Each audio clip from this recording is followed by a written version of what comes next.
Jer si milostivi čovekoljubiv Bog i tebi slavu uznosimo, Otcu i Sinu i Svetome Duhu, sada i u vekove vekova. In a world of shadows and secrets untold, where primeval stories make the brave go cold, mighty gods on high and realms below, whispers of legends that shape each soul.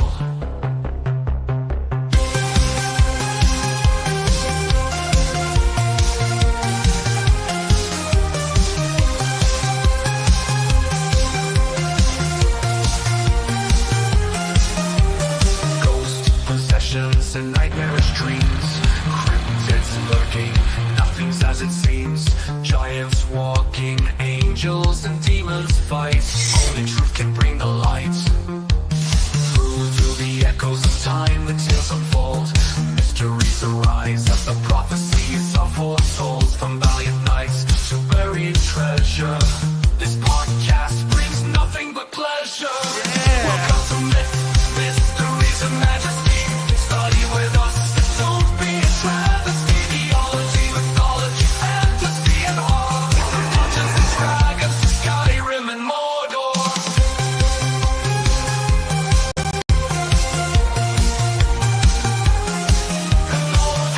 Phantom powers haunt the evening, in gothic castles where they're screaming.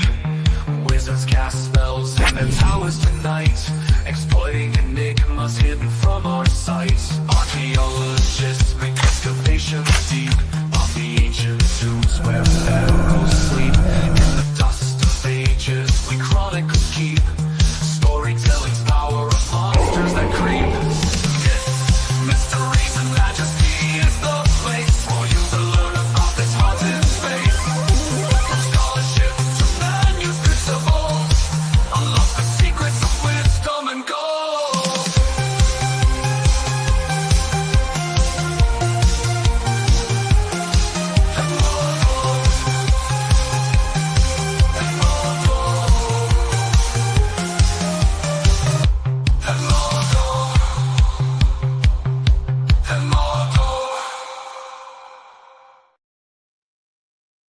What happens when we read the scriptures without knowing the ancient context? And when we just read it in the most plain and literal and wooden context, separated from the ancient literature and from the times and ways and languages that the ancient people lived in, well, then it happens that you believe that Earth must be 6,000 years old, or if you believe that it's older than that, you're supposedly not believing Bible and therefore not believing God enough, but are believing scientists and whoever is coming there to tell you something going against the Bible.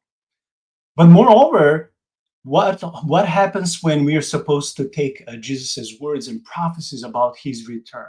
If we go by using the same logic and counting those genealogies that we use them to calculate the age of the earth, then we come up with conclusions that, hey, maybe Jesus is coming in several years, actually by 2030. So welcome to episode 135. This is the continuation of episode 119 that Carey and I did a couple of months ago. I have provided a link to that episode in this video's description. And I also provided all the links that are leading to Carey's podcast and Facebook page, and actually 2 podcasts. So please subscribe to her page, show some love, as well as keep subscribing to our page. And thank you for 1,100 subscriber, whoever did that today. Thank you so much for that. Before we start diving into the episode, I was just thinking about sharing one slide because it is very important and relatable to the episode we did a couple months ago and the episode we're doing today. Carey, when it comes to this slide, what is it that you would like to tell the audience? What is the importance of this slide? Well, I think that this is some really helpful information because when we're just reading the biblical text, it's really hard to tell what the numbers are and how they're actually relating to things. And, there's a lot of crossover because, people are born, then they have children, then they die. And so you've got a lot of confusion and things like that. So I just thought this was really helpful to kind of lay some of that out for you straight out. and to show some of those numbers and how they relate to one another. Yeah, I also want to say that the link to that article, it's actually an article with few of the links. That's also provided in the video's description. You can actually go and download these few PDFs available on Dr. Michael Heiser's webpage. This is just one of them that we taught, since they're talking about Genesis 5 and 11, one of the crucial passages that we covered last time and that we'll be covering today. So you can download this PDF on that link for free. And also there's the Amazon link to this only $5 book called God of the Gaps, which we covered partially before, a couple of months ago, like I said, back in March, and I mean, back in January. And now it's March. I just mixed the months, which is okay. We're continuing by dissecting the same book called, again, God of the Gaps. And I want to thank Carey for recommending this book, because these were the best $5 I spent in my life. If you're thinking, should I buy Starbucks or book? Come on. There should be no debate in your mind. If you have to pick, you can buy both, but if you have to pick one, grab the book. Carey, when it comes to chapter 8, which is about Prophet Ezra, right? This is where we left last time. It says that it is significant that in Ezra 7, Prophet Ezra, just like Moses, inserted easily identifiable genealogical gaps into his own immediate family. Consider the two lists of Ezra's ancestors found in 1 Chronicles 6, 1-15, and Ezra 7, 1-5. Ezra 7 contains one obvious gap, another which is not so obvious, and possibly others which can be inferred. More recent footnotes in both the Nelson Study Bible and the NIV Study Bible confirm, respectively, that the phrase son of Seraiah indicates Ezra's line of descent rather than the name of his father, and that Seraiah was the ancestor rather than the father of Ezra. Carey, we see this over and over again, that when we read Bibles translated in English, or if I would read in Serbian or in any other language, many times the word which can denote father, but also an ancestor, great-great-grandfather, like we had Father Abraham, who is not our biological father.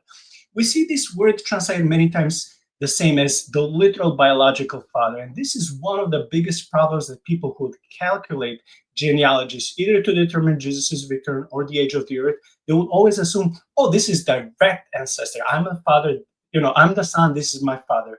But as we saw in the previous episode, and now we're already seeing in Ezra 7, that's not always the case, right? That is right. And I think that this is a really good example to look at because, again, it's very clear, it's very obvious. If you're just looking at and reading your own Bible, this is one of those examples that you can pick up yourself and that you can see. And so what this does is show us the point of the genealogies. Why were they important? And it wasn't like some modern genome project where you're trying to find out every person in your family and who you're related to in the family tree for biological purposes.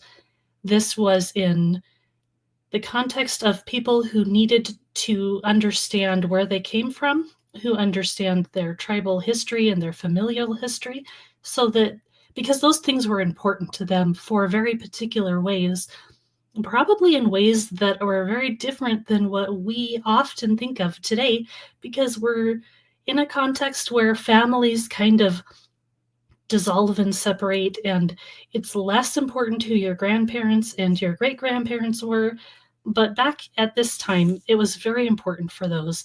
And not only just a particular number of generations, but the important people who were in your family. That told you something about your family. Thank you for that. And then we're finding out that there's a gap of 6 names in Ezra 7. But not only are there 6 names missing in Ezra 7, gaps can also be inferred in the list in 1 Chronicles 6, 1-15. A footnote of 1 Chronicles 6, 4-15 in the NIV Study Bible says this: the list of high priest and the name of Aaron's son, Eleazar, to the exile has been sharply telescoped. the following high priests are known from the Old Testament but are not mentioned. For example, Jehoiada, Uriah, possibly two Azariahs, Eli, and Abiathar. Dr. Napper observes the following. From the time of the United Monarchy onward, the genealogists in 1 Chronicles 6 posits only 12 generations of priests. And he gives verses in 36 to 41 in 1 Chronicles 6.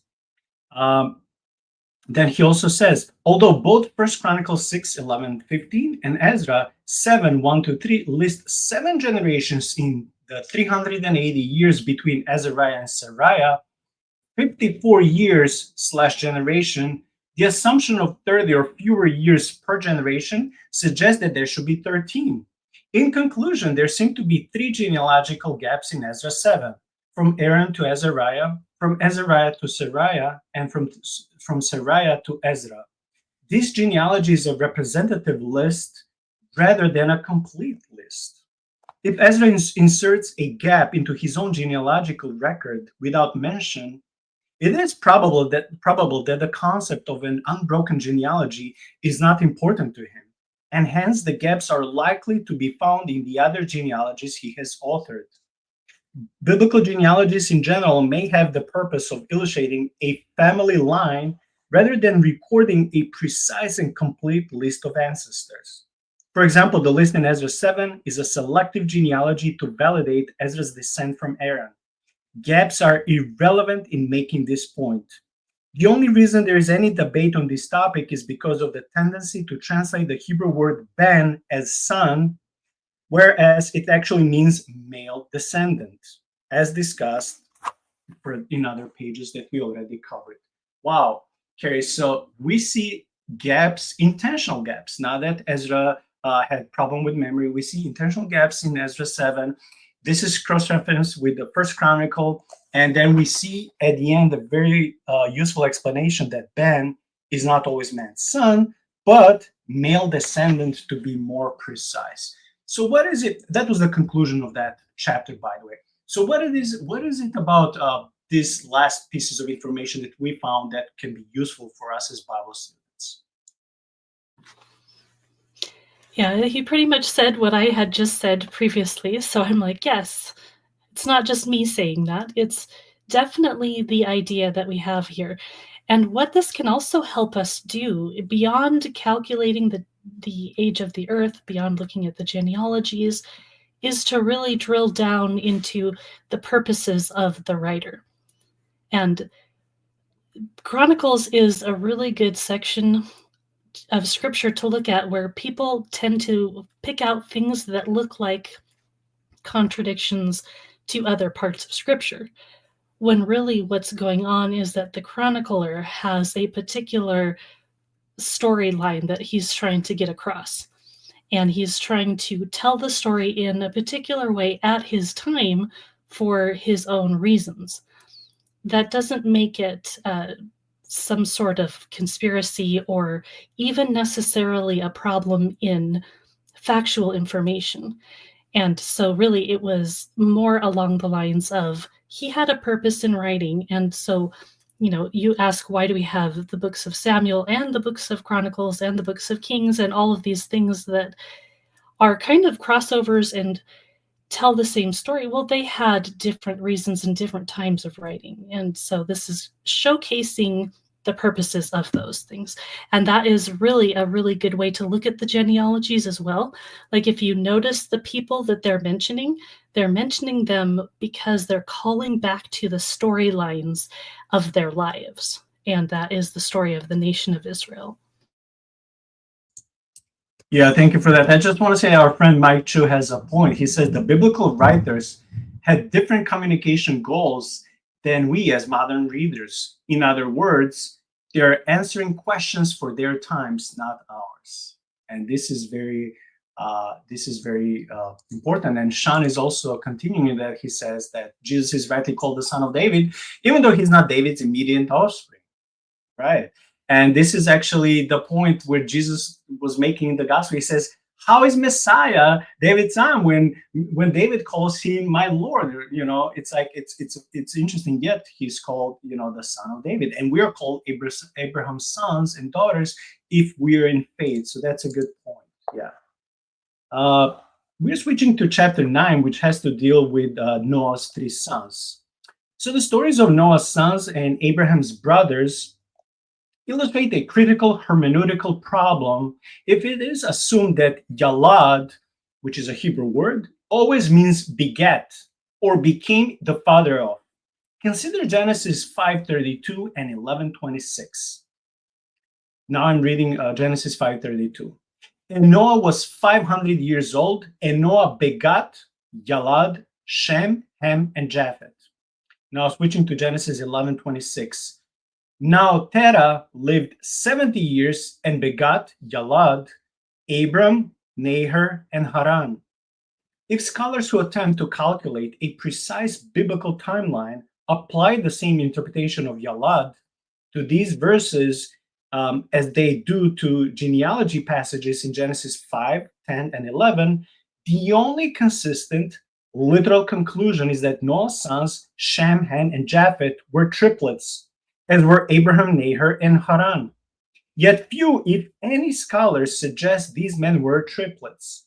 In other words, they interpret Yalad in Genesis 5:32 and 11:26 differently than in other genealogy passages. Their hermeneutic is inconsistent. So why are these patriarchs rarely thought of as triplets? The answer is context and narrative. So, Carey, when it comes to these two key words, context and narrative, how much are we as biblical students, especially, you know, people without some higher education, how often do we pay attention to these words as narrative or context? I don't think we always do that. And if I'm terribly honest with myself, most of us as Christians, we barely do this. We just read, sometimes even fast. If we're going through those Bible reading plans, we want to finish. You read, if you see that someone lived exactly or was all 500 years, you take it most literally. And for you, that's what it is. That God's word, that's the Bible. You should not question it, and you move on. You don't even think that that could be a rounded number, that could be a form of expression, nothing like that, because you didn't bother going studying how the ancient people taught. So again, when it comes to context and narrative, how important are they to these biblical genealogies? Oh, exceptionally, because they did not have the minute and exact ways of working with numbers that we do. And if you even think about that for a moment, that's pretty obvious, right? Because today we have modern science that relies on like exact measurements. We have schedules that are so packed and that are so determined according to the time of the day. Like we have appointments, you meet somebody at a certain time.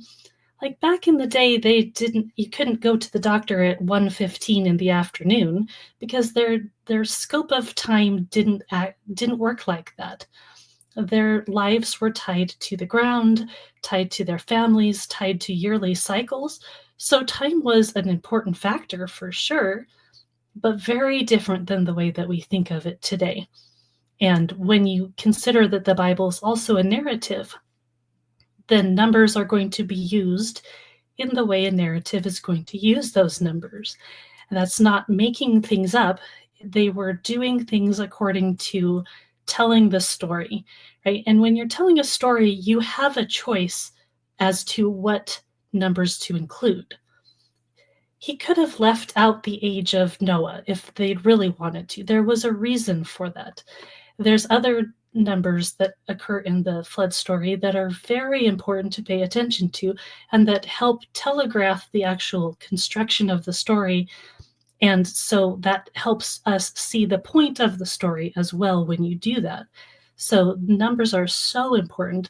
If you see a number in scripture, think it's not there for some accident or for some recording purposes. It's there for a story purpose.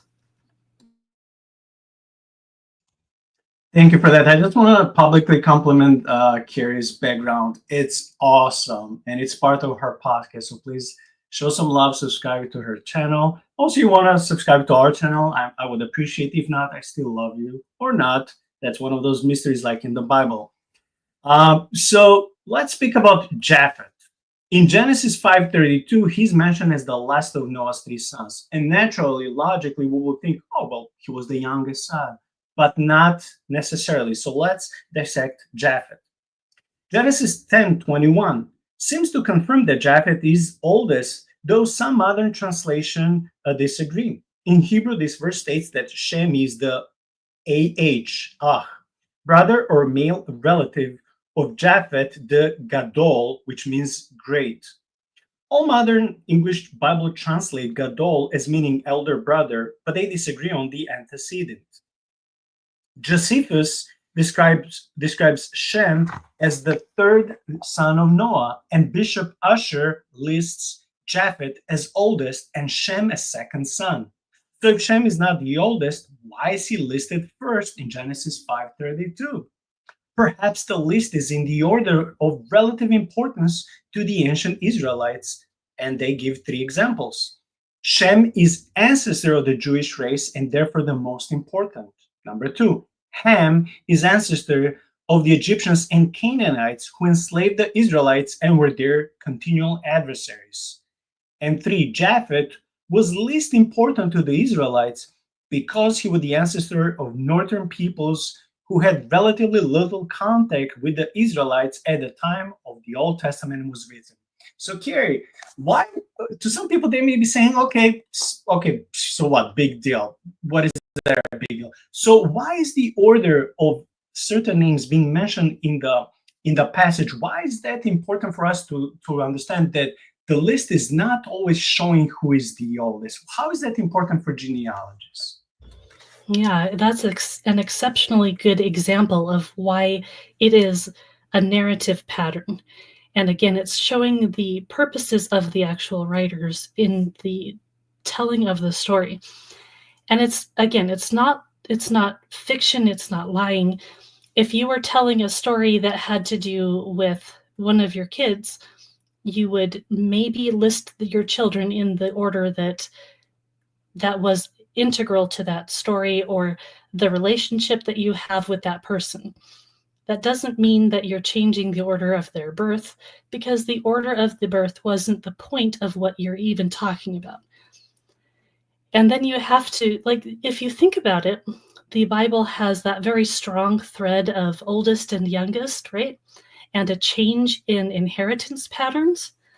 And so if you think about that, well, the prominent child that is being mentioned for a particular reason, and you could have your eldest child to be disinherited. You could have a younger child attain the firstborn status according to inheritance. These are all very important at the time, and you would think so too if you were in line for an inheritance as to what kind of position you are in the family. Okay, thanks for that. Okay, what about Noah? So let me read this. One striking thing about Genesis 5:32 is Noah's extraordinarily advanced age when he, Yalad, begat Shem, Ham, and Japheth.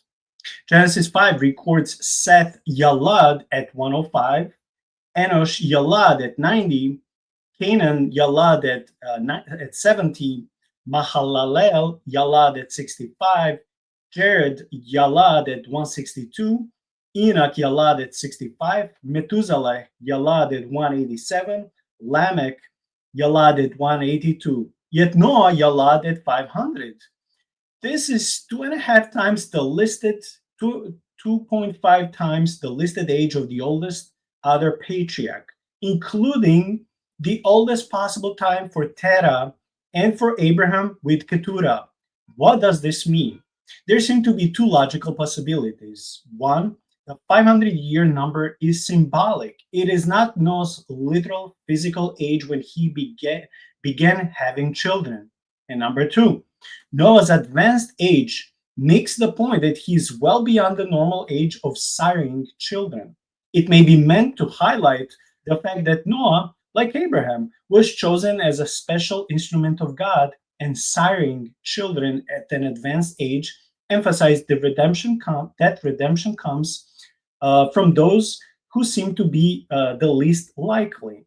The possible symbolism of the numbers in Genesis 5 and 11 is discussed below as one reason why these numbers do not serve a chronological purpose.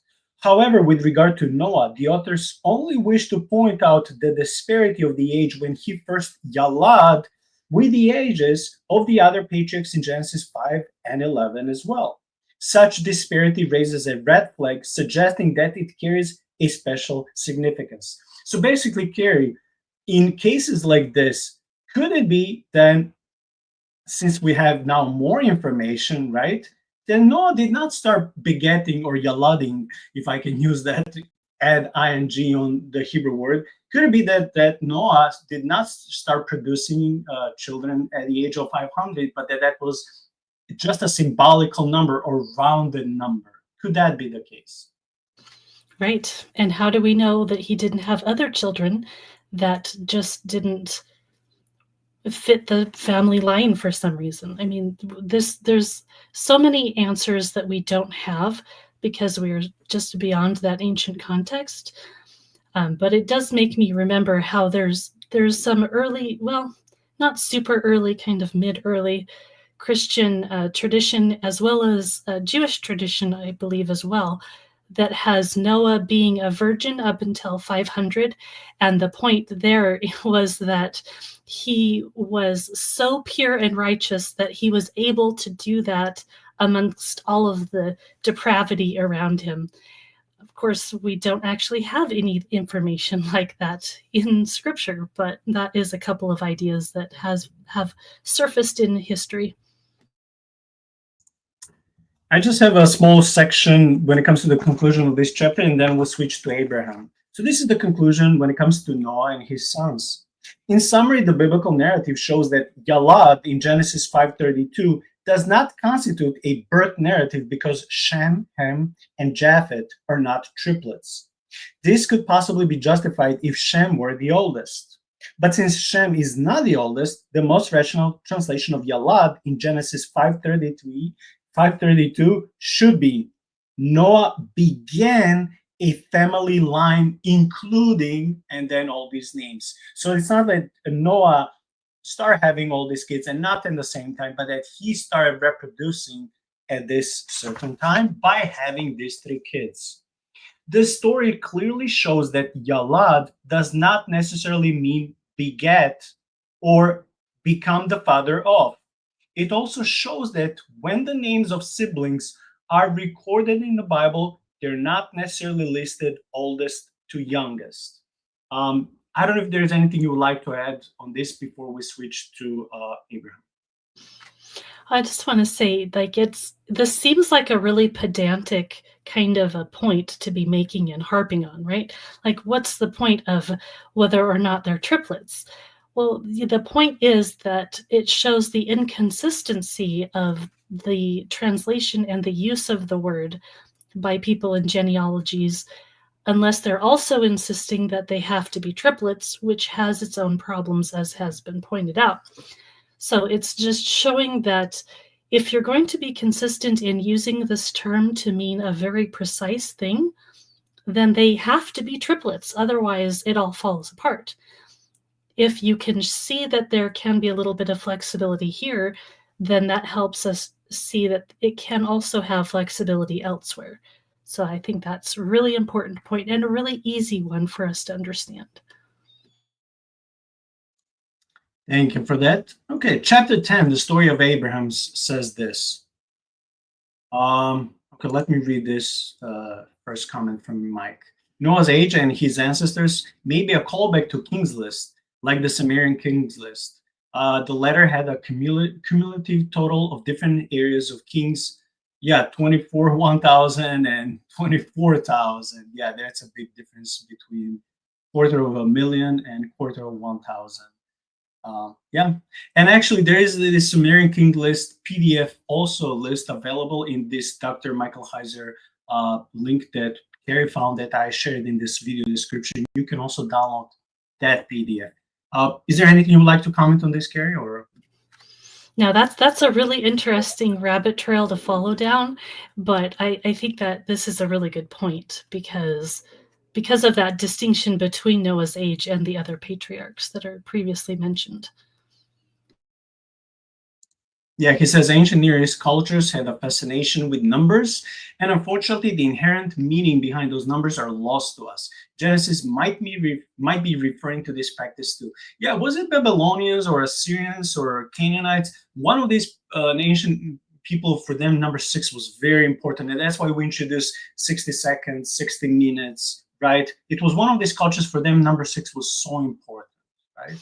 Yeah, the Babylonians had I think it was a base 60 number system, which is very different from what we're doing. But that's why we have minutes and hours the way that we have them. So thank you, Babylonians. If you're listening, I hope you're not, because you died long ago. So, but that comes to the mystery part of the channel. Today we're dealing with biblical theology. So stay on focus, Carey. Stay on focus. Okay, the story of Abraham. Genesis 11:26 records, now Terah lived 70 years and begot, or Yalad, Abraham, Nahor, and Haran.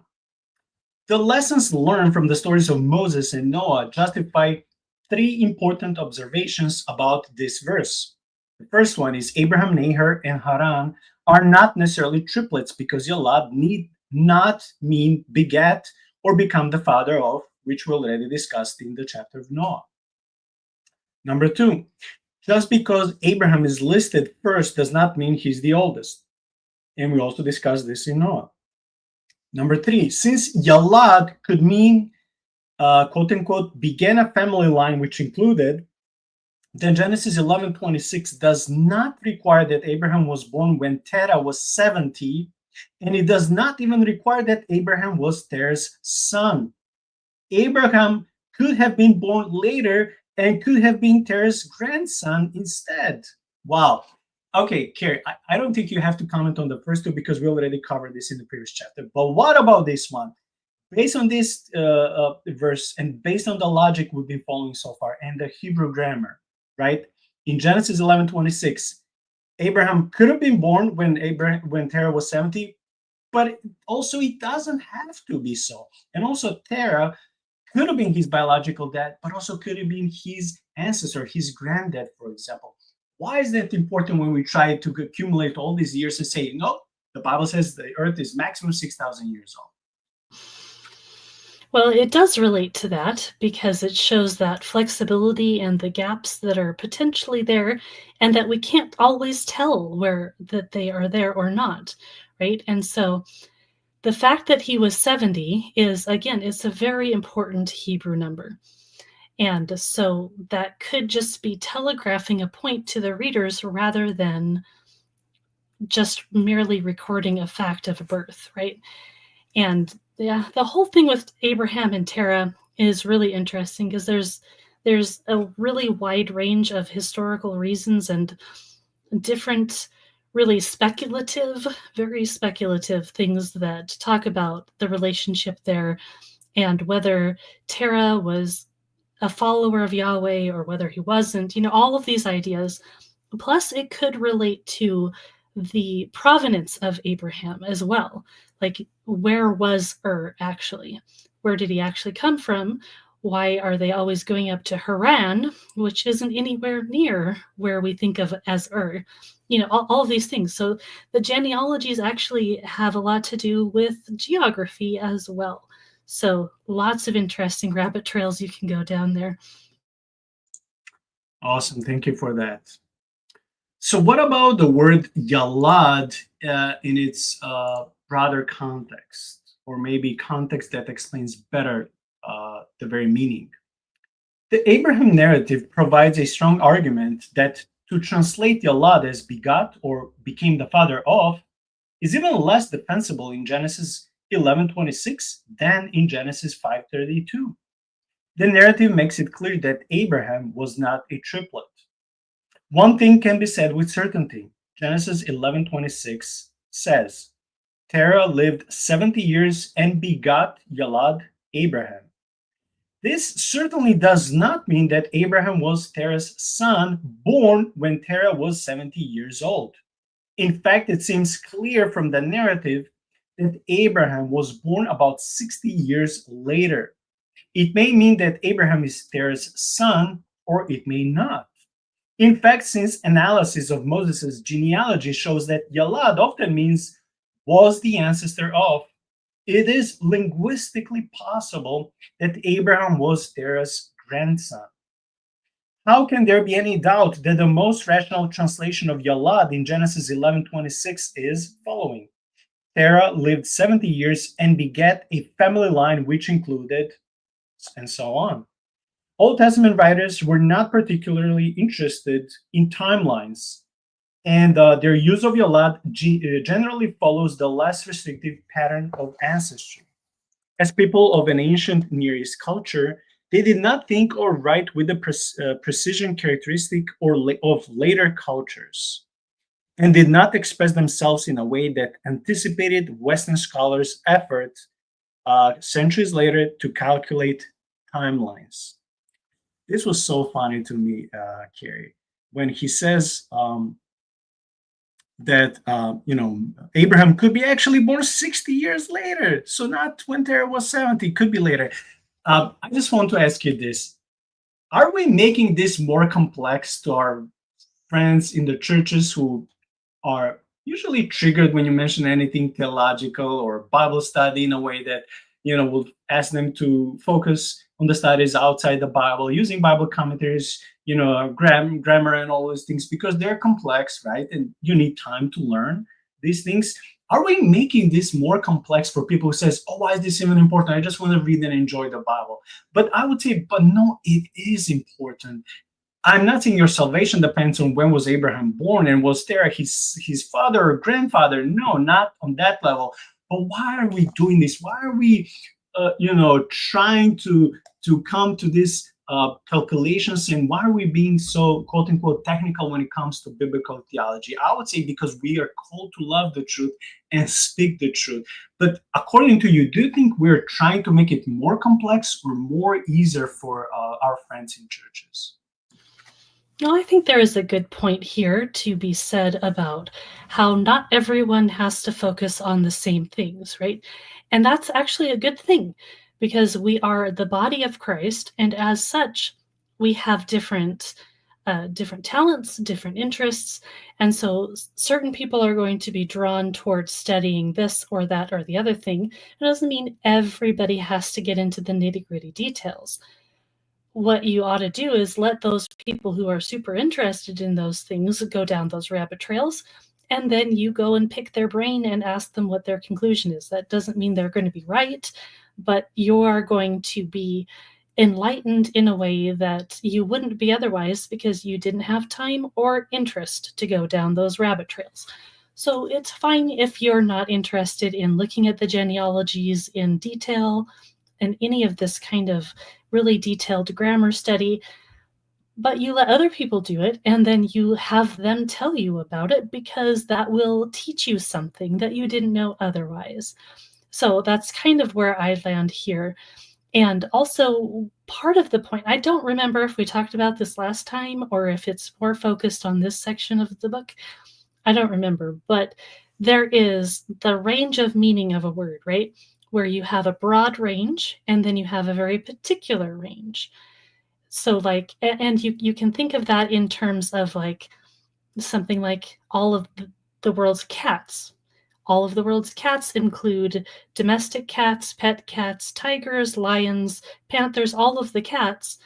And so that's very broad, but a cat can also mean something very particular, just meaning domestic cats. And so this kind of helps us understand that a word has or should be translated in a broader sense unless we have a reason to narrow the sense and narrow the definition into something, because you need to have a context in order to understand if somebody's talking about their pet cat at home or the cats at the zoo or what they're talking about. That was a good parallel, so thank you for that.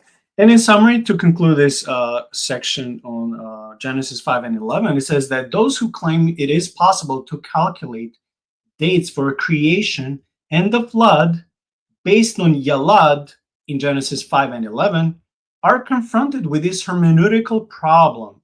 The numerical data surrounding Noah and Shem do not refer to the time of birth of Shem. The same is true with Terah and Abraham, and probably Shem and Aprahad. I don't know how to pronounce his name. But basically, this is the concluding section of this chapter. Carey, for those who are super literal when they read the Old Testament, if we can go back to when you were maybe a young Earth creationist, when I was, and when I thought that anything extra, any extra interpretation or anything that we may think that may compromise the word of God, even though that's not happening, but the old me would think so. What can we say to those people who are like, no, I want to calculate, this is true, this is preserved, especially my King James version. Yes, we exactly know when the earth was made and when the flood started. What can we say as a conclusion of this chapter to people like that who are so, I don't want to say stubborn, these are our brothers and sisters, and we used to be younger Earth creationists. By the way, that doesn't mean I'm old Earth creationist. I basically want to admit and accept that I don't know. But it's not 6,000 years. So what is it to our friends who are so persistently staying to this narrative and to these dates? They don't want to budge even after these episodes. What is it that we can tell them? I'd say, okay, I don't really care if you keep to those kinds of ideas.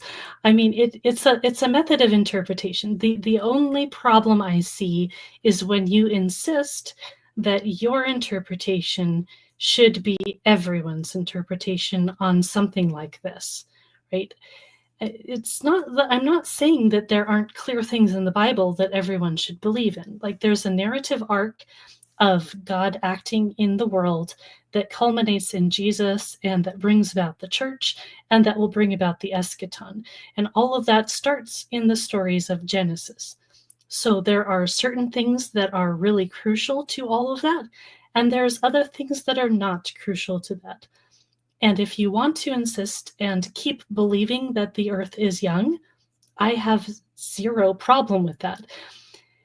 And, I understand that different people are going to think differently. And I think that that's a really valuable thing in our world, actually. And that if you talk to other people who think differently from you, then that's actually a benefit, and that you should consider their perspective, not just to discount or disprove their idea or to disagree with them, but really try to understand them. And so I think that it's actually really valuable to have different people with different ideas, because if you don't have that, you can't actually talk about these things in a way that is super fruitful. Because if you're only talking about your ideas, then you're not getting any new ideas. So I think that it's really valuable to have all of the voices and all of the conversations. Yeah, Mike says that literal interpretation is normally the final option left when we have no other data. This was partly why the early church fathers went with a concordism, because they had no ancient Near East background data. That's a good point, as always. Thank you, Mike. We should make another episode when you have time from your studies. Okay, we're switching to chapter 11, Yalad in the Exodus. It's a short chapter, but it has a lot of good points. So the first point is that they're making Yalad as a cultural sociological term. Numbers 1:18 records that in a census taken shortly after the Israelites fled Egypt, the people were assembled in Yalad Mishrapaha, clan or family. I'm sorry for butchering Hebrew. In this case, the Septuagint, which is the Greek translation of the Old Testament, translate Yalad in Greek as, okay, let me go back and remind myself of the Koine Greek, epazoneo, meaning to register, to enroll on tablets. Modern English Bibles have chosen words like registered by ancestry in NASB version, then declared their pedigrees in JPS version, and recited their ancestry in New King James version. Yet, if the Septuagint is considered as clarifying the ambiguity of the biblical Hebrew, then the Septuagint literally reads the following: they were registering them according to their origin. Note the subject of the verb. The unnamed registrars were yalading the Israelites into family groups. A translation of this verse following the pattern of biblical date setters would read the following: the registrars became the fathers of the people, which would be a ridiculous statement.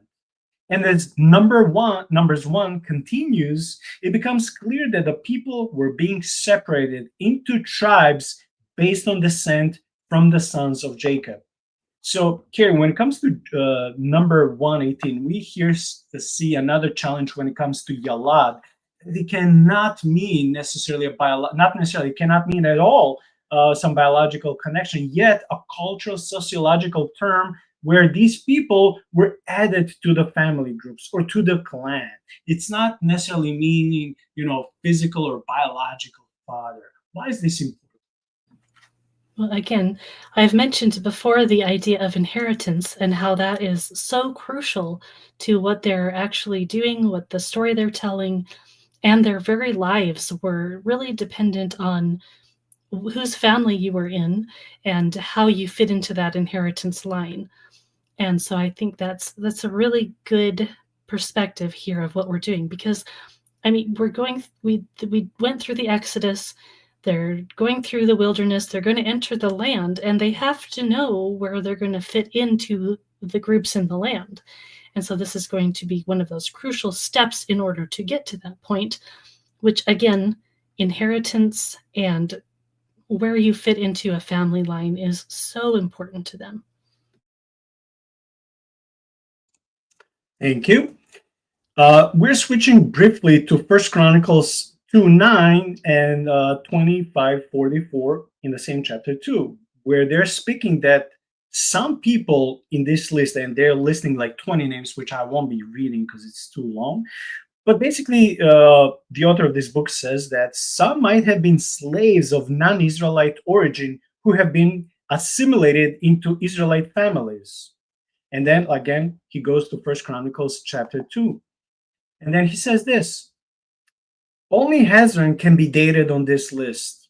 And there's no way knowing if this is a complete father-son chronology. Nevertheless, the crucial point here is that Jarha was an Egyptian slave, 1 Chronicles 2:34-35. And he was, judging from the number of generations after Hezron, married to Sheshan's daughter during the period of Egyptian slavery.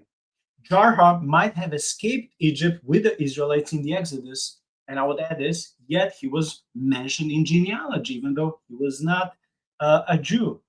The fact that the author of Numbers used the word Yalad to describe the recording of ancestry by unnamed registrars conveys a subtlety of the word that seems overlooked by biblical date setters. The primary purpose of Yalad in all these instances is to enter these men into the genealogical record, not to record their birth. Instead, the most comprehensive translation of Yalad in these verses might be, quote unquote, X began a family line which included Y, whose lineage is recorded herein. Though there may be scholarly disagreement with this analysis of Yalad in Numbers 1:18, this much is clear. Yalad does not mean became the father of in this verse. And since Yalad in this case merely indicates designation and separation of individuals into greater tribal units, that is revealed as a less restrictive meaning of the word. In other words, whenever the word appears, a more restrictive meaning must be justified by the narrative, something Mike was saying 5 minutes ago.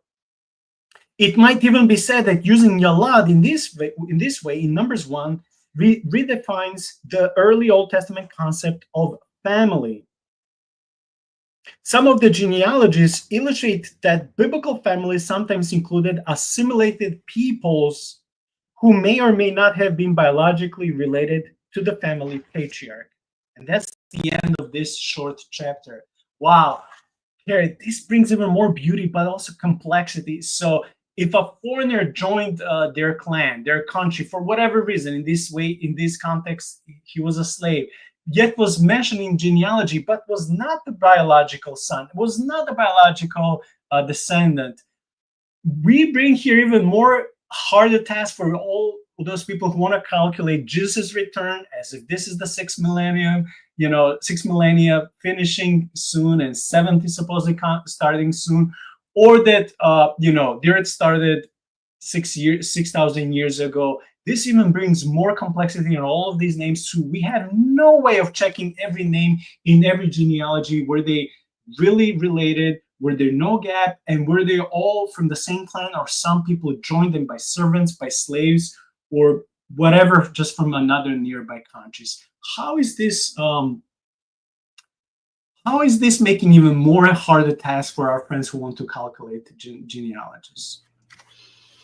Well, again, so we have the context of the Exodus, and we know that it was a mixed multitude that came out of the land of Egypt and went into the land of the promised land. And so then you have to ask yourself, well, does the Bible describe two stratas of people in the society after that? And it doesn't. So the people who were of the mixed multitude had to fit into the tribal family lines so that they could go into the land and know what section of the land was theirs in order to live on. So again, inheritance, the propagation of the family line wasn't always biological, and that has so many different outcomes for our Bible study as well, not just for the age of the earth, but also things like the Nephilim coming and the giant clans and who were they, and all of the whole story of the conquest and all of that, and then going into Jesus's family line.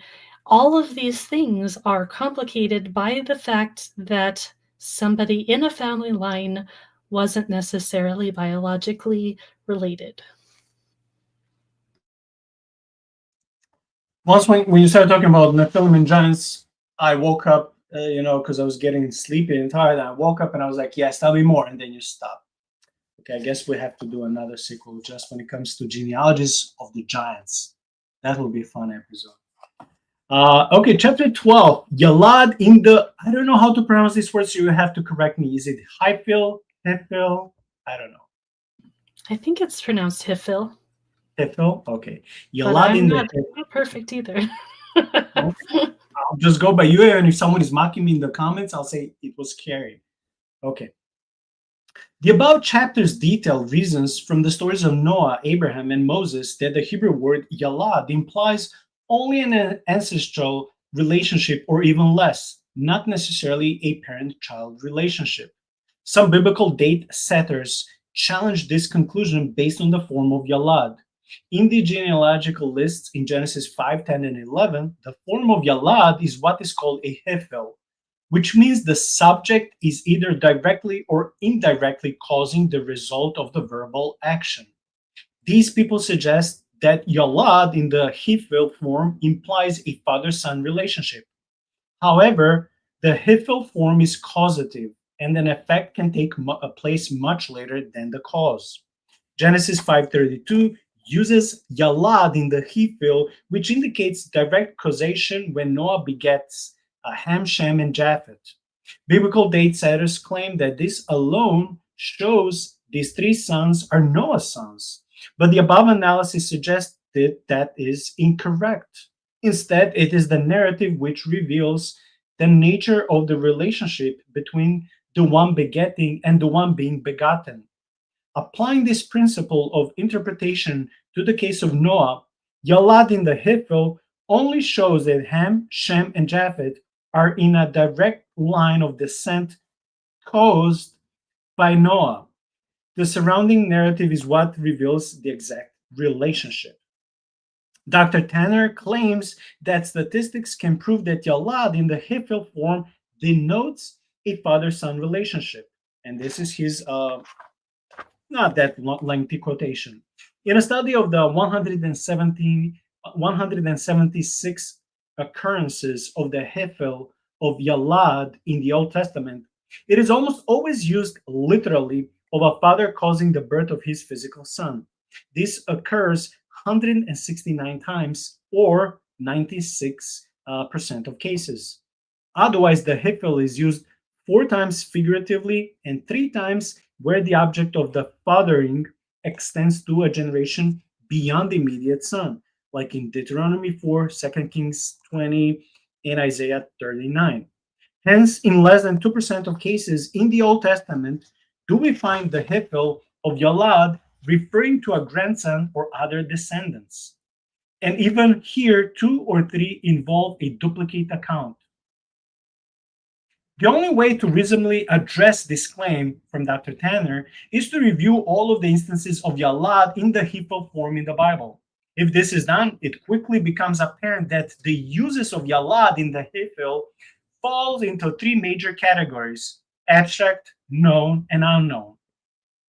The abstract examples use Yalad in the Hefel figuratively, either as in reference to God and God's world, or to people in general for instructional or prophetic purposes. Number 2, the quote known examples include not merely 2 people joined by Yalad in the Hefel, but also a birth narrative which verifies that they are in fact father-son, or a biblical narrative in some other form that suggests they're probably father-son. And number 3, the quote-unquote unknown examples lack a biblical narrative which specifies or suggests the relationship of 2 people joined by Yalad in the Hefel. Typically, the individuals named appear only in the verses in question and cannot be definitely cross-referenced with any other passages in the Bible. If one seeks to justify a biblical translation based on a statistical analysis of the usage of Yalad in the Hefel, only known examples can plausibly be used. Abstract examples are irrelevant, and interpretation of unknown examples cannot be assumed. Now they go, as I will try to show in the book, they go into so many examples here on both pages. I would say buy the book again. It's only $5. They go give so many examples which I don't have time to read, but let me just read a few other words. These known examples, or the only important ones, which must be the basis for any statistical inference, the unknown uses of Yalad in the Hefel. Those are separated into those which are definitely or probably father-son, or in some cases father-children, by a biblical narrative, and those which definitely or probably cannot. And then he gives more examples from the Old Testament. Most of these passages are from First Chronicles and some from the prophets. The following are those for which a biblical narrative shows there's no direct father-child relationship. These include those who identify genealogical gaps and those for which Yalad in the Hefel is applied to later generations or the people groups rather than individuals. Then he goes to Judges, Ruth, 2 Kings, 1 Chronicles, and so on.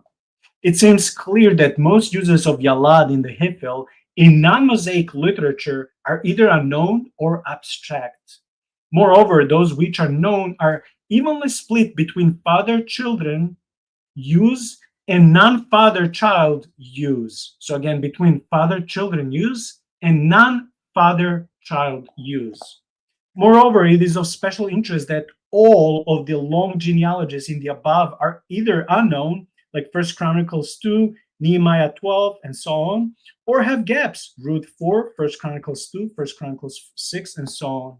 In other words, from a statistical perspective, it seems especially likely that long genealogies, such as Genesis 5 and 11, are telescoped genealogies with gaps. And to summarize this portion of the chapter, David's genealogical line, as reflected in Ruth 4 and 1 Chronicles 2, is a clear example of how Yalad in the Hefel is applied to more distant descendants rather than sons in constructing a long telescope genealogy. It is not clear why these names are omitted, but it is clear that they are. And then he gives examples and compares different passages from Ruth 4, 1 Chronicles 2, and so on, and shows that names are omitted. Carey, I know I read a lot because it's a lengthy chapter and has a lot of good points, and I skipped a lot. But here we see how different scholars differ. So the author of this book gives very good explanations why, Dr. Tanner's explanation may not be the most accurate one. And by doing, the author of this book, by doing that, he explains that, hey, these are rather telescope genealogies. So if we compare these genealogies in Judges 11, in Ruth 4, in 2 Kings 20, in 1 Chronicles 6, and so on, then if we see that they're a telescope and there are many gaps, then why not implying that the same thing was happening in Genesis 5, 10, and so on? Does that make sense according to your understanding? I think it does. And the other thing that this kind of strikes me as, like, even if you aren't into grammar and all of that kind of interesting stuff, the idea of a form that is about causation, it makes me think of the ancient practice that was definitely practiced in biblical times of arranged marriages, right? So there is the idea that even without arranged marriages, a grandfather could be said to be the cause of a grandchild's existence, right? Because without the grandfather and without the son and without that, all of that thing happening, that child wouldn't exist. But there's also the fact that there was a very different dynamic according to how families and children were propagated in the ancient world. And so if you had a living patriarch, they would have a say on who everybody married, whether you liked it or not. And that's just how it went. And so that's just an interesting kind of side point that occurred to me as thinking about the grammar and how that relates to how we can think about our culture versus the ancient culture. Thank you. And again, Mike Chu recommended a book called All the Genealogies of the Bible, Visual Charts and Exegetical Commentary by Nancy Dawson. So do yourself a favor, also buy that book if you can afford, so you can learn more about this, and you'll have all these visual representations so you can understand better. The last small section of this chapter is about Hezekiah. The story of Hezekiah illustrates how Yalad in the Hefil can indicate a long-delayed effect from an early cause. Moreover, this example is especially clear out because Yalad in the Hefil in Isaiah 39, 6-7, and 2 Kings 20, 17-18 refers only to Hezekiah's offspring who appeared as much as a century later. In this case, a direct father-son relationship is without question impossible. So that's the end of this chapter. Do you want to comment briefly maybe on Hezekiah and the Babylonian exile? Yeah, well, just to say that thinking about the exile as we're reading scripture, even in the Torah and in Genesis, is a really useful thing to do, to think about how those are comparative. Whatever you think of, like the dating and authorship of Genesis and the Torah, it is clearly the case that the biblical authors of all time, well, from exile onward, really thought of themselves in light of the Torah. So there is a lot of connection there between passages and between ideas, right? Even though there's a really long length of time between the time of Noah and the time of Moses and the time of the exile, there's still a real continuity in thought and ways that they're thinking about their families, about the land, about inheritance, and the importance of all of those things. Cool. I just want to say we have only a few chapters left, so this will be probably one of the shortest episodes we have ever done, which is fine because we're all tired and we all have families and jobs and podcasts and other things to do. So for everyone who's complaining how our episodes are between 2 and 3 hours long, so they don't have time to watch, you should be joyful, right? Because this will be probably hour and 15 to 20 minutes max. Chapter 14. The fundamental ambiguity of biblical Hebrew familial terms. It's a short chapter. Modern languages tend to be exacting about the terms father and son and ancestor and descendant. However, the Hebrew words ab, which is father, and ben, son or child, and bat, bat, daughter, often mean ancestor and descendant. For example, as discussed in chapter 4, Genesis 46:15 states that Jacob had 33 Ben, sons, and Bet, daughters, through Leah. But Genesis 46:9-14 makes it clear that most of these Ben and Bet were, in fact, grandchildren, and two may have been great grandchildren. Furthermore, Genesis 46, verses 16-25, shows that the same is true for Jacob's other wife and concubines, Rachel, Zilpah, and Bilhah. The ambiguity of the biblical Hebrew words indicating familial designations should come as no surprise. Biblical Hebrew does not have separate words for grandfather, grandmother, grandson, or granddaughter, let alone modern terms like, oh, this is my third cousin twice removed. Those things don't exist in the Hebrew grammar and Hebrew language. Another reason to be cautious about a literal interpretation of Hebrew familial words is that they are sometimes used in ways that are obviously figurative. For instance, the Hebrew word ab for father is used by Elisha to refer to his master and mentor Elijah in 2 Kings 2:12. Then by Naaman's servants to refer to their master in 2 Kings 5:13.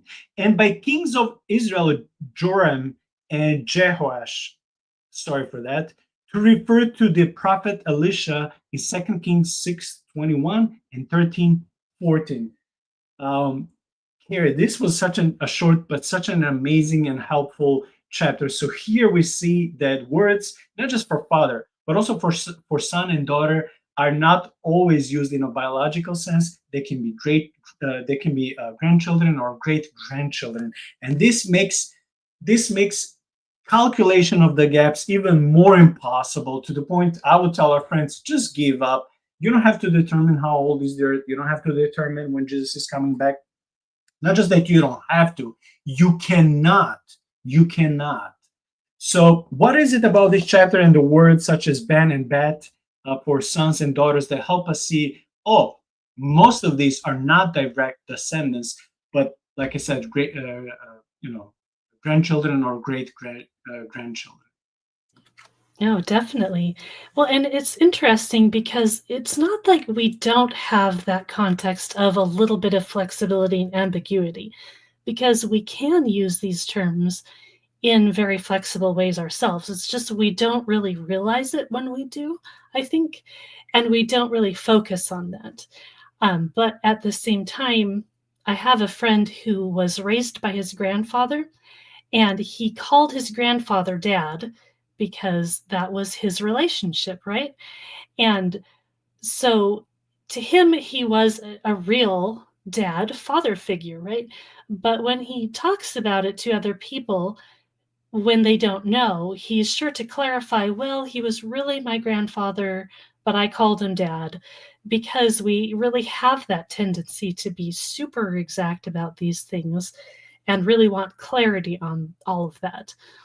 And, of course, again, if you get to be friends with someone, then you understand their history, and then you might start wondering, well, wait, I thought that was your dad, and I thought that your mom did this, and what's going on? So it gets confusing when you want those particularities in understanding your friend's family. So it's really helpful to clarify exactitude for everyone and be really clear on that, so that nobody is questioning later, like, wait, what? I thought you said this, when it seems like you're saying that. But in other ways, we do kind of use that ambiguity in the language, but we tend to do it in ways that it's usually pretty clear that we're not really talking in exact terms, right? Like Jesus as the son of David. Nobody's saying that he was the literal son of David. and things like that. So in certain ways, it's not like this is unfamiliar to us, but we usually restrict those things to certain times and certain ways of speaking rather than an exact thing. And it seems like the Bible is much more muddy than that.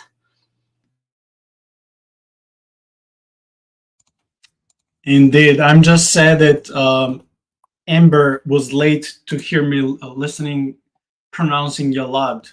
She'll be probably banging her head against the wall, but oh well. To your point about genealogies and direct descendants, like, is this a son and a daughter, or maybe my grandchildren? I'll make it even more difficult. In my culture, and cultures just like mine, we don't call cousins cousins, we call them brothers and sisters. So if you will come to my country and I'll be sitting with my cousins, I wouldn't say, hey, this is my cousin. I'll say, this is my brother, or this is my sister.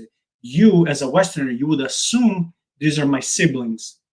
But unless I would tell you, no, this is my brother through my uncle, for example, or no, this is my sister through my aunt. Like, you wouldn't know that.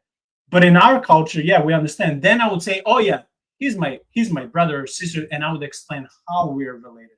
But it wouldn't imply necessarily that we're siblings. So again, we come here to such a cultural thing where one word can imply and mean so many things, but without the surrounding text and without the explanation, you're only left to say, hey, is this my sibling or my cousin? And you can tell me, oh, I thought you only have a sister. And I would say, yeah, I do have a sister, but this is my cousin brother. So you're like, oh, you didn't specify. So I'm trying to, even though it's not the same, but it has similarities, I'm trying to connect and say, well, we weren't there in the times of Moses and Abraham and all these prophets.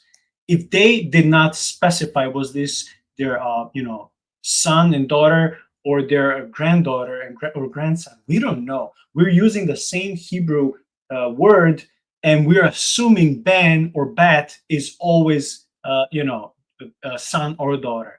But just like in case of my culture, even now in 21st century, we assume that brother is always a sibling, and it can be a cousin. So if he or she is in my family line, it's not to be assumed that it's directly my blood. We are the same blood, but we are not directly coming from the same parents. So yeah, and I like Sean's comment here about Jesus's brothers. Yeah. Well, in I don't know about Orthodox, but Catholics believe that these were Jesus's cousins, not siblings, and this is where we would differ with Catholics. So yeah, well, I think that I do see this often brought up, and a Protestant or somebody from a Protestant mainline tradition or something will say, well, it literally says, so doesn't that dismantle the whole idea? And it really doesn't. It seems to me more possible that they are his biological brothers, but I think we have to leave the ambiguity there, because it is there in the text, and we can't say for 100% surety. And I think that's being honest with things. It doesn't mean you have to go with any kind of particular interpretation or impact of that line of thinking, but allowing yourself to retain that flexibility of thinking, I think, is really, it's valuable, it's important.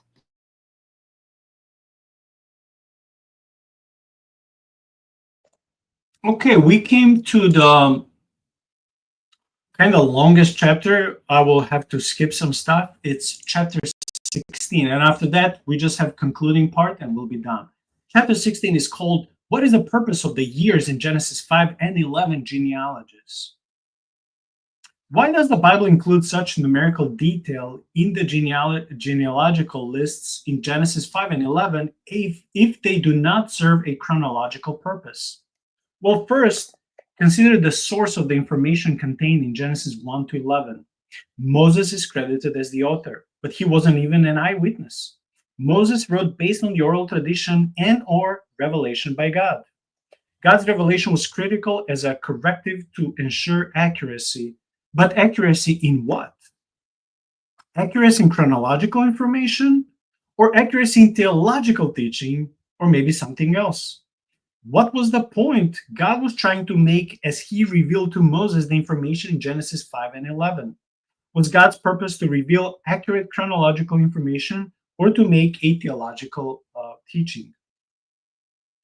Data seems to indicate God's purpose was not for development or accurate chronological information. If that were the case, God would surely have provided a summary number for the time from creation to the flood, and from the flood to the birth of Abraham. It is generally true of technical literature that whenever there is a lack of precision in detail, general information is being supplied, not specific information. The lack of summary numbers for creation or the flood, together with what appear to be generalized chronological information in Genesis 5 and 11, suggests that the chronology is not the main point, and hence it is risky to use the information in these chapters to construct a chronology. Moreover, genealogical gaps are common in the Bible, that genealogical records in general are a dubious basis for chronological information. So what was God's purpose in revealing their chronological information in Genesis 5 and 11? I'll have to skip what Dr. Douglas Petrovich is saying. He has his own opinion. We'll skip, it's a lengthy quote. So it seems a fair conclusion that Genesis 1 to 11 is a theological teaching. The question is, what theological points were being made? Genesis 5 and 11 are abbreviated descriptions of the development of earliest humanity, concluding with the births of Shem, Ham, and Japheth, and of Abraham, Nahor, and Haran, respectively. Genesis 5 is a short prelude to the story of Noah and the flood, which is significantly longer.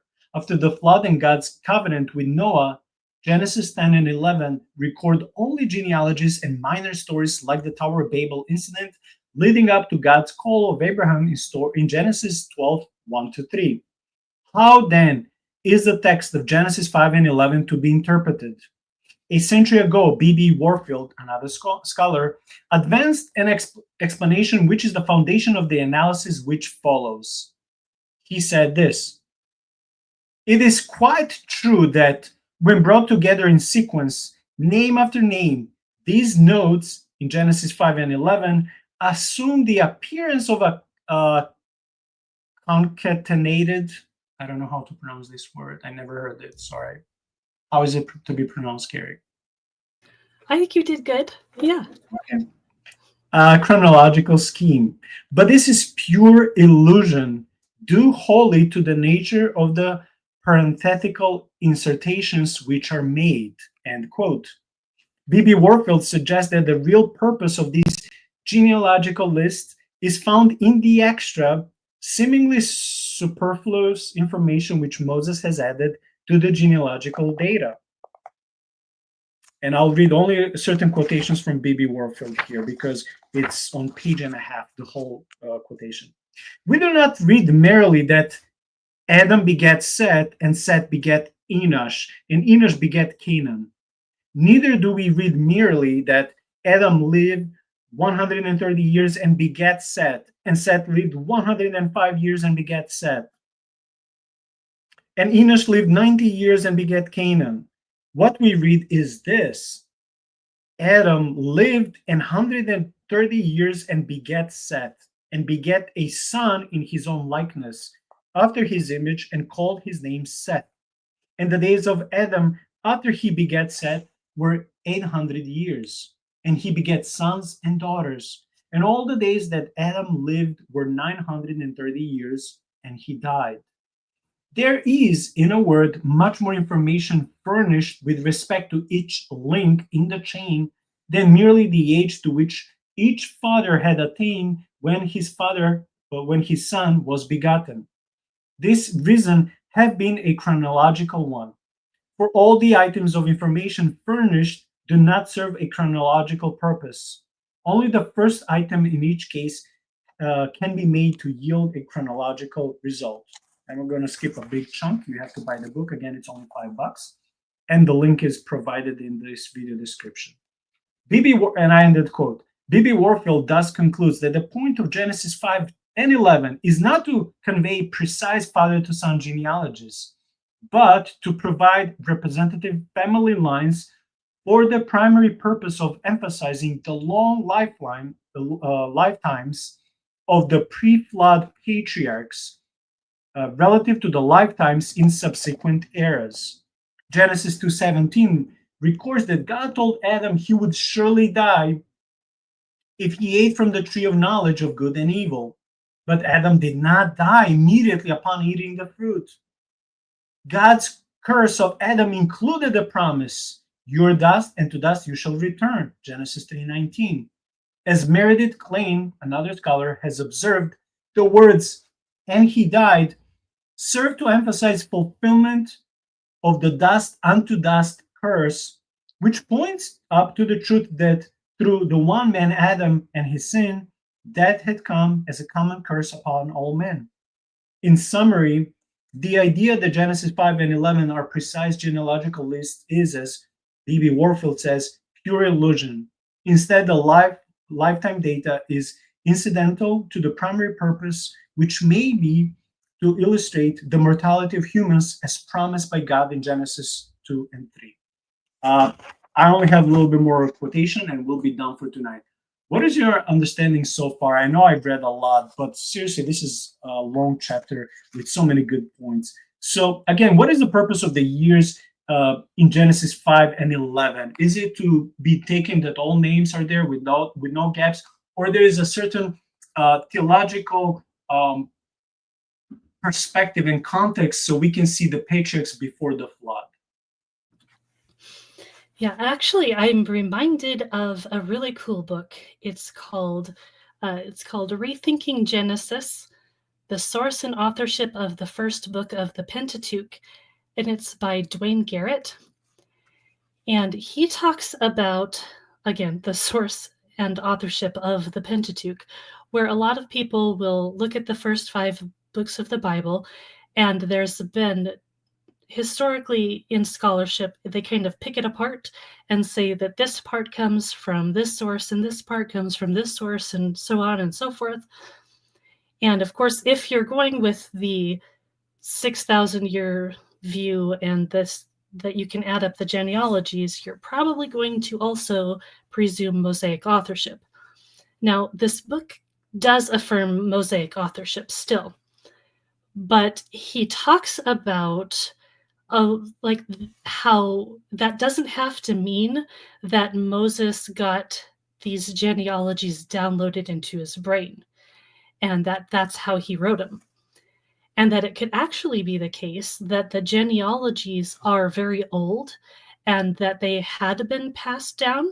And so it could be a both and kind of a situation, because if you have Moses or whoever is writing the Pentateuch, writing the book of Genesis, for instance, and they have these really old documents, these really old ancestries, and other stories that they're going to then incorporate into one single text in its final form that we have today, then you can have both things going on. You can have, yes, ancient documents that are preserving certain information, but then they are put into theological form.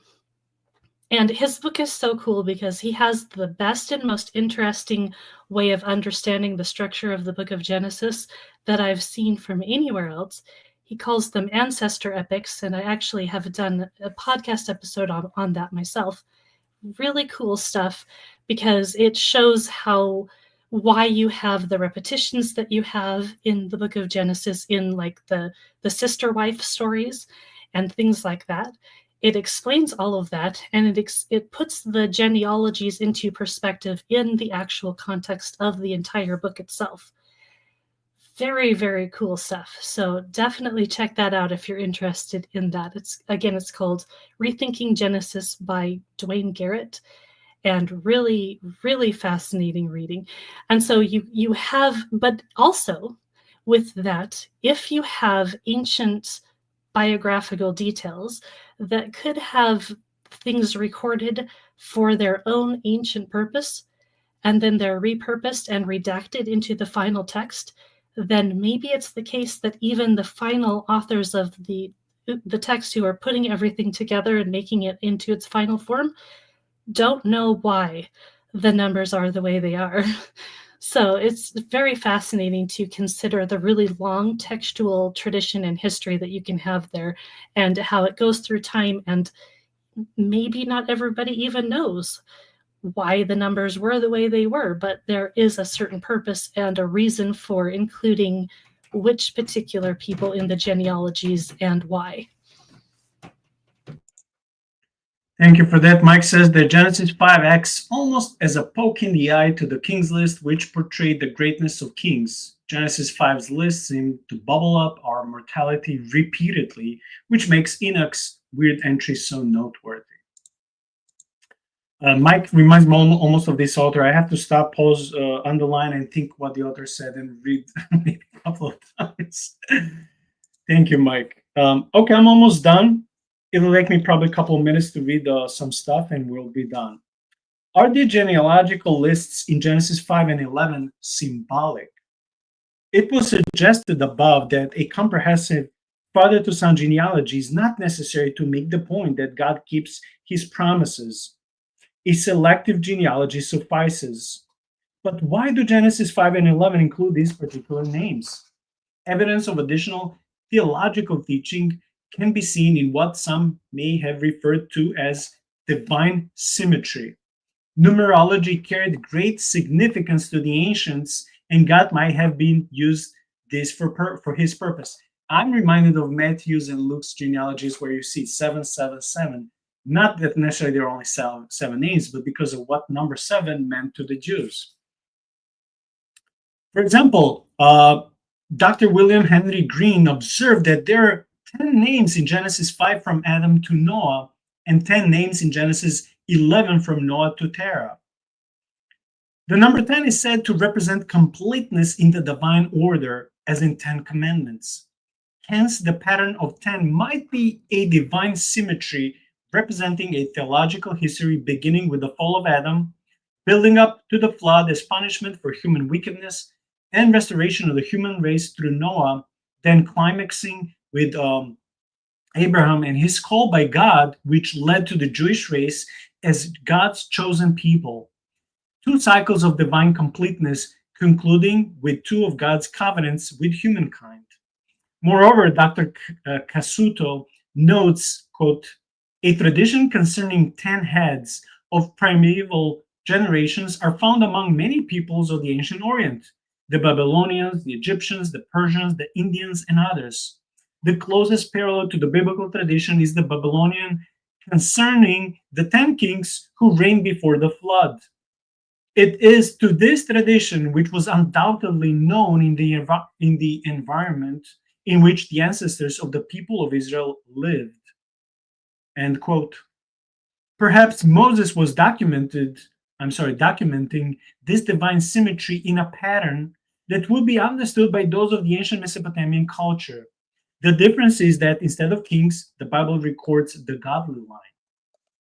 Dr. Casuto also observes that all of the years associated with the 10 patriarchs in Genesis 5 are, quote, either exact multiples of 5 or else multiples of 5 with the addition of 7, and that the numbers 5 and 7 are specially stressed in the text, end quote.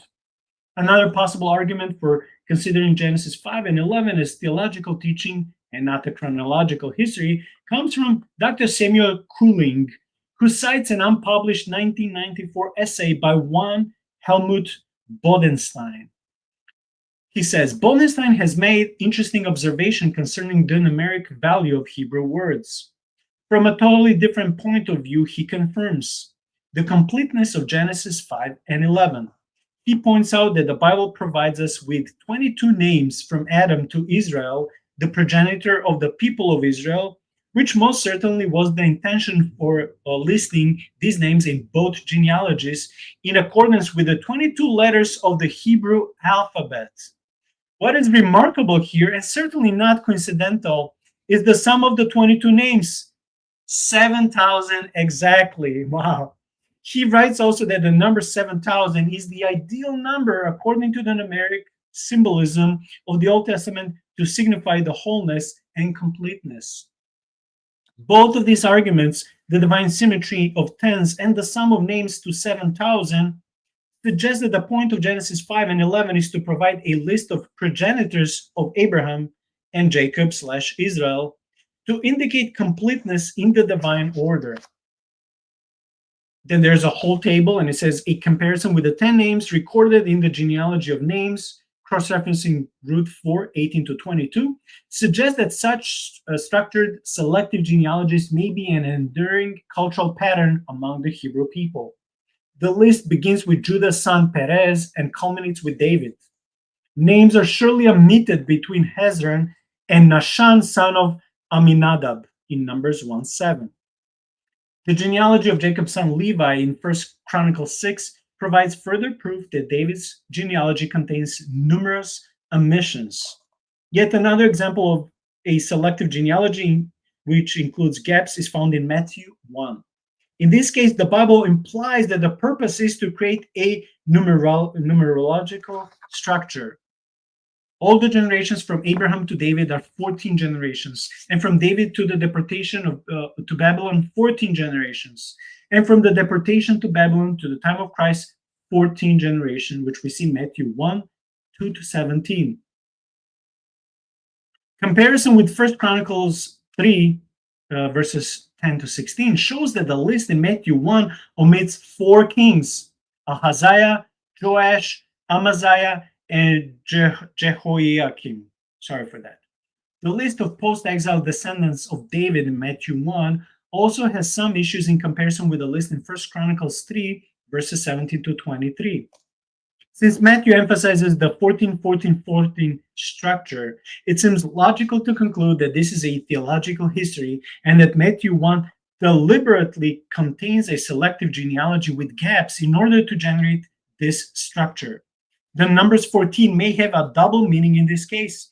It refers to the numerical value of the name David in ancient Jewish numerology, but it also references the number 7, which many believe was the number for spiritual perfection in ancient Jewish numerology. As 14 is twice 7, its use thus may imply a double measure of that virtue, so double perfection. It might suggest that God's plan for spiritual perfection began with the call of Abraham, climbed to a high point when David was crowned the king of Israel, fell into sin and punishment by exile after David, and finally reached its climax with the birth of Jesus.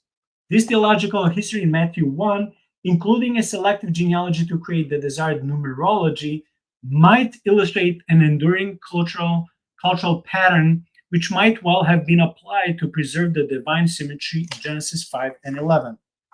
Almost done. In his analysis of the personal names in Genesis 1-11, Dr. Hess raises a very interesting point that may imply another purpose for the early chapters of Genesis. He suggests that, quote, the 3 genealogies, as indicated by the personal names they contain, each represents a different thematic emphasis, whether it will be cultural with the line of Cain, or religious with the line of Seth, or geographic with the line of Shem, end quote. And this is where I'm done with reading for tonight. Someone like Amber should hire me to read their audiobooks. No one will be listening, but this will be all laughing. So, yeah, Carey, what is it when it comes to chapter 16 and all these things I was reading when it comes to genealogies being symbolical and theological, cross-referencing Old Testament with Matthew 1? Yeah, I'm pretty sure that one of those handouts in the show notes that you've linked below is touching on a lot of that kind of stuff as well. So if you want something that you can actually look at and maybe even talk about with other people, you can have a look at those.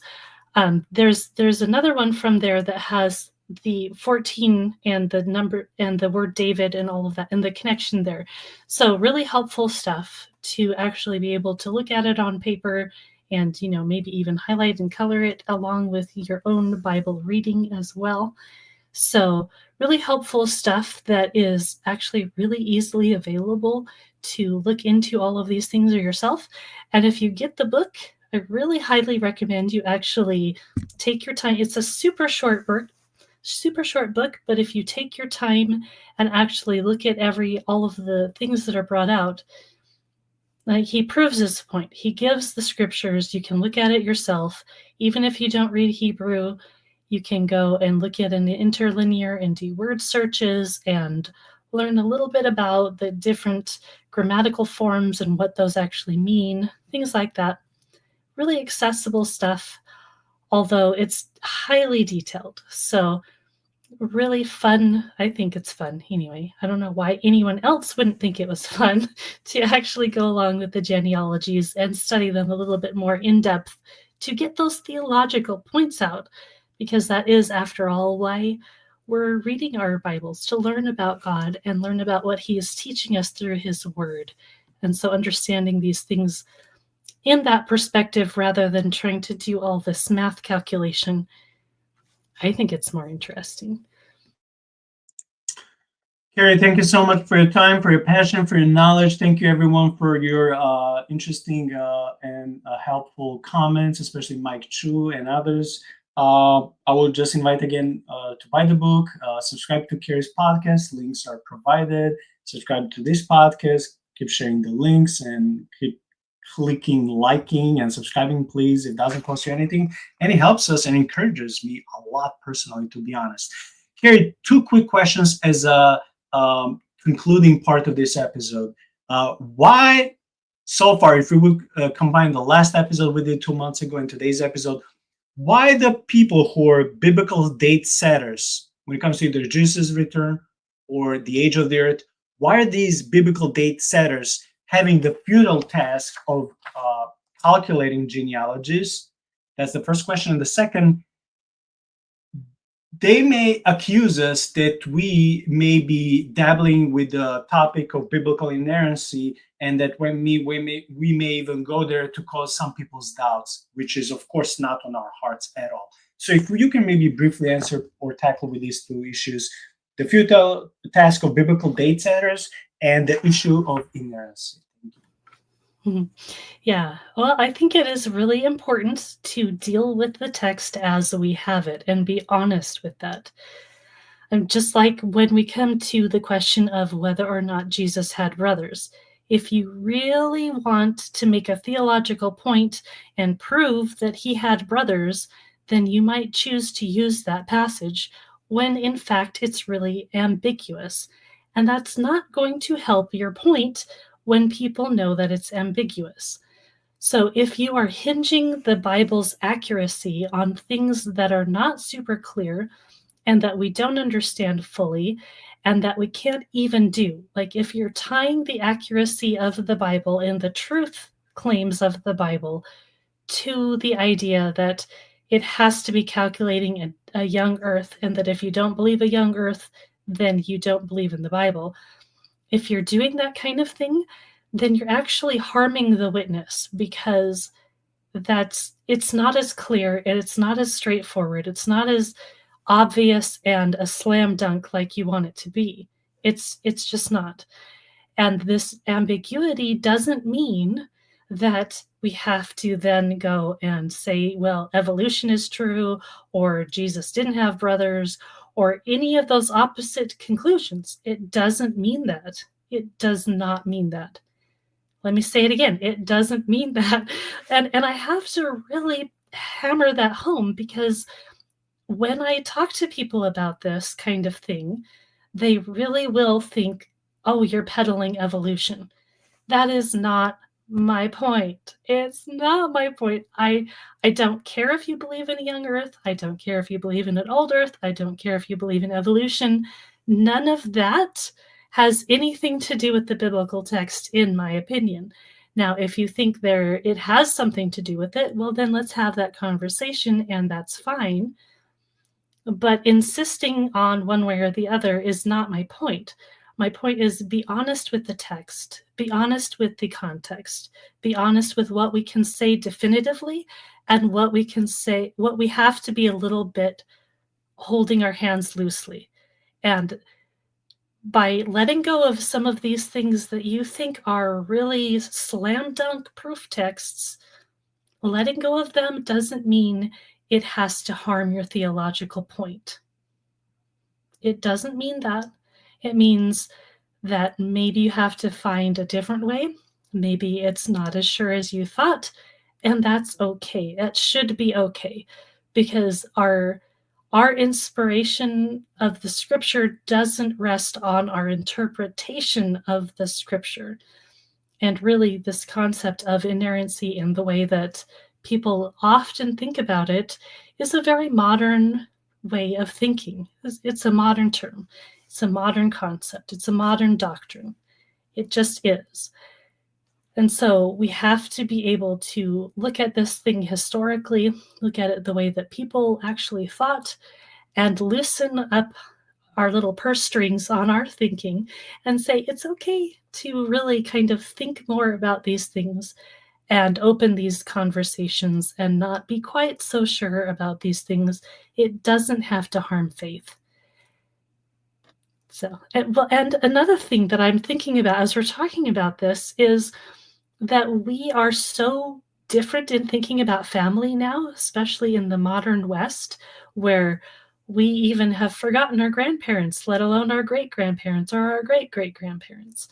And so this can kind of call us to look at our family lines a little bit closer. But even beyond that, it can show us that entering a new family is just as real as your biological family. I think that's an interesting kind of discussion point you could have with people, because if it's the case that people could be brought into things that they're not biologically related to, and that still can matter just as much as family does. And even though your biological family may have all kinds of issues from here until tomorrow, you can find a family that you fit into, and that can be just as real and just as potent and just as powerful. So that's an interesting point that just keeps getting brought up in my mind as we're having this conversation. Yeah, and if you want to study more theology of the family, this is a good historian and scholar, Vin Diesel. Maybe you heard of him. I don't know. I like his books.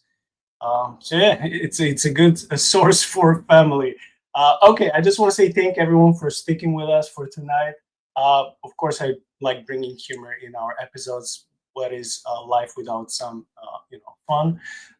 Friday, Sean and hopefully Ben are coming back, and we'll be having another Friday mystery/horror stories and events, eyewitness reports, stuff like that to tackle with. It will be so fun. Sunday, Ember is coming for like the third or fourth time so far. We'll be talking about this 19th century German scholar who's kind of modern day Indiana Jones, Konstantin von Tischendorf, who found the earliest Bible in the Sinai in Upper Egypt a couple of centuries ago. And because of that, we all love him. We Bible nerds and textual manuscript nerds, we all love him. So yeah, this is what will be happening next Friday and Sunday. Stay with us, spread the word about Carey's podcast, this podcast, like, subscribe, and may God bless you all. See you Friday.